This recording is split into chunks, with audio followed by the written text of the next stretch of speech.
নমস্কার বন্ধুরা, মৌপিয়ার রান্নাঘরে আপনাদের সকলকে স্বাগত। আবারও একটি নতুন রেসিপি নিয়ে চলে এসেছি। এই গরমে কিন্তু আমাদের দই খেতে সকলেরই খুবই ভালো লাগে। আজকে আমি খুব সহজেই কি করে ঘরে টক মিষ্টি দই পাতা যায় সেটি আপনাদের সঙ্গে শেয়ার করব। চলুন তাহলে দেখে নিই আমার কি কি লাগছে এই দই তৈরি করতে। হাফ লিটারের যে রেড কাউ দুধগুলো আছে সেগুলোই আমি নিয়েছি। এখানে আমি দুটো প্যাকেট নিয়েছি 1 লিটার। দই পাতার জন্য এই হাঁড়িটি আমি নিয়েছি। এটাকে আমি এখন আধ ঘন্টার মতো জলে ভিজিয়ে রেখে দেব, কারণ এর মধ্যে কিন্তু বালিও আছে, সেটাও আমাদের পরিষ্কার রাখতে হবে। আর এই মাটির ভার কিন্তু জল বা দুধ যাই বলুক না কেন এটা কিন্তু অনেকটাই শুষে নেয়। এই জন্য এটাকে আমি আধ ঘন্টার জন্য একটু ভিজিয়ে রাখবো। এটাকে যদি ভিজিয়ে না রেখে ব্যবহার করা হয়, এটা কিন্তু আমাদের যেই তরল পদার্থই আমরা এতে দেব সেটা কিন্তু অনেকটা পরিমাণে শুষে নেবে। তাই এটাকে আধ ঘন্টার জন্য অন্তত কিন্তু ভিজিয়ে রাখতে হবে। আমি যে পাত্রে দুধটা জাল করব সেখানেই আমি দুধটাকে আগে ঢেলে নিচ্ছি।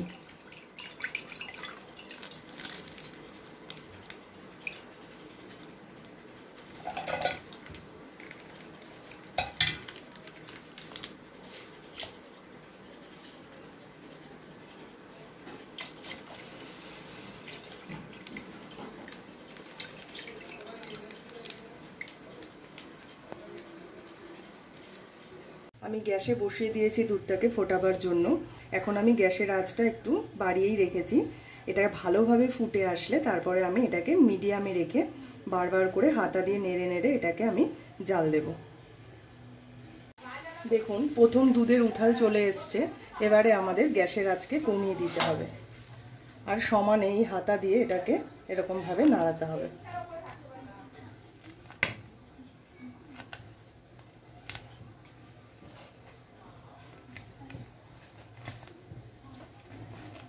এটাকে কিন্তু সমানে এরকমভাবে একটি হাতার সাহায্যে নাড়িয়ে যেতে হবে, না হলে কিন্তু দুধটা নিচে লেগে যাওয়ার সম্ভাবনা থাকতে পারে।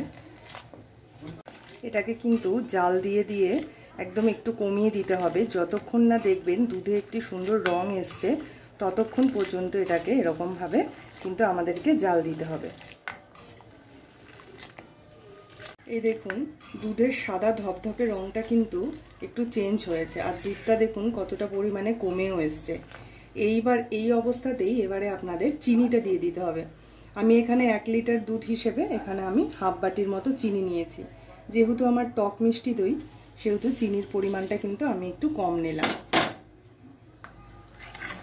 এবারে চিনিটাকে আমাদের গলতে দিতে হবে।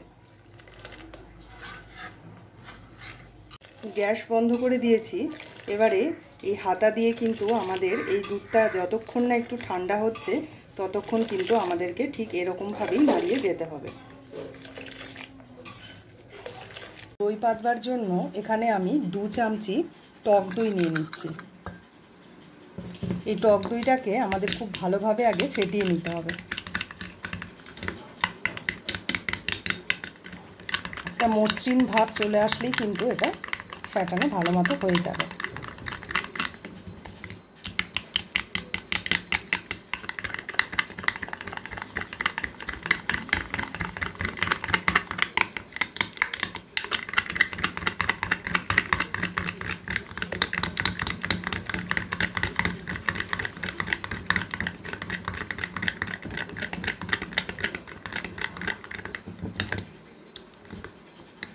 এই দেখুন একটা আঙ্গুল দুধের মধ্যে দিলে আমার আঙ্গুল কিন্তু এই দুধের উষ্ণতা সহ্য করতে পারছে, তার মানে বুঝবেন এটা হয়ে গেছে।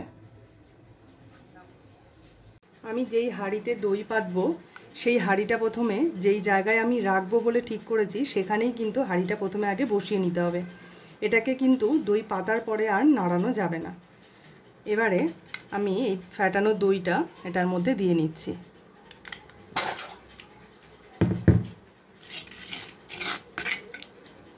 দিয়ে আমি ভালো করে চারিদিকে মাখিয়ে দিচ্ছি।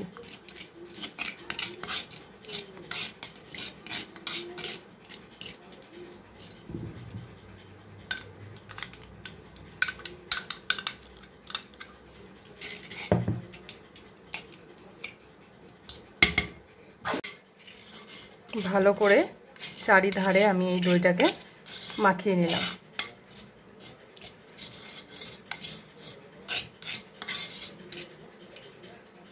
দেখুন মাটির হাঁড়ির চারিদিকে আমি দইটাকে খুব সুন্দরভাবে মাখিয়ে নিয়েছি। এবার আমি এতে দুধটা ঢেলে দেব।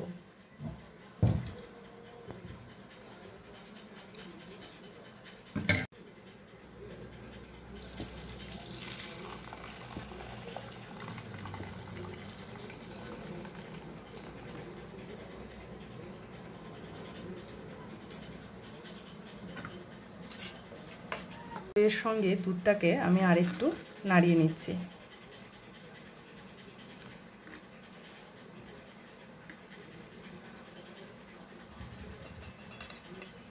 এবার এই ঢাকনা দিয়ে আমি এর মুখটাকে বন্ধ করে দিলাম।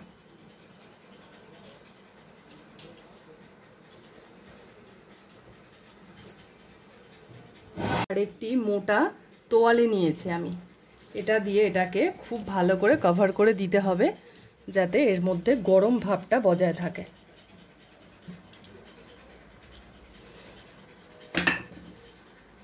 ব্যাস, এবার এটা আমার সারা রাত থাকবে। দইটাকে তো আমি আগের দিন সারা রাত রেখে দিয়েছিলাম, চলুন দেখি দইটা কীরকম আমার জমেছে। এই দেখুন দইটা কিন্তু খুব ভালোভাবেই জমেছে। এবার একটি চামচির মাধ্যমে কেটে দেখি এটা কীরকম জমেছে।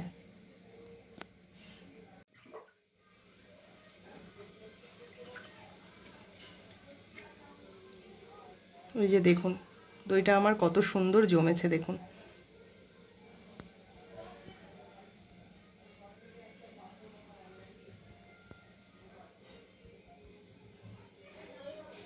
এই দইটাকে যদি আপনারা ফ্রিজে রেখে দিন কিছুক্ষণ হাঁড়িটা, তাহলে কিন্তু এটা আরও ভালো শক্ত বা টাইট হবে। আজকে আমি দেখালাম কিভাবে খুব সহজেই ঘরে টক মিষ্টি দই তৈরি করে নেওয়া যায়। এই টক মিষ্টি দই দিয়ে কিন্তু আমি 3 ধরনের লস্যি তৈরি করে দেখাবো এর পরের ভিডিওতে। আপনারা চ্যানেলটি সাবস্ক্রাইব করে আমার পাশে থাকবেন, তাহলে পরের ভিডিওটি আপনাদের কিন্তু কখনোই মিস হবে না। সকলে ভালো থাকবেন, পরিবারের সকলকে ভালো রাখবেন। ধন্যবাদ।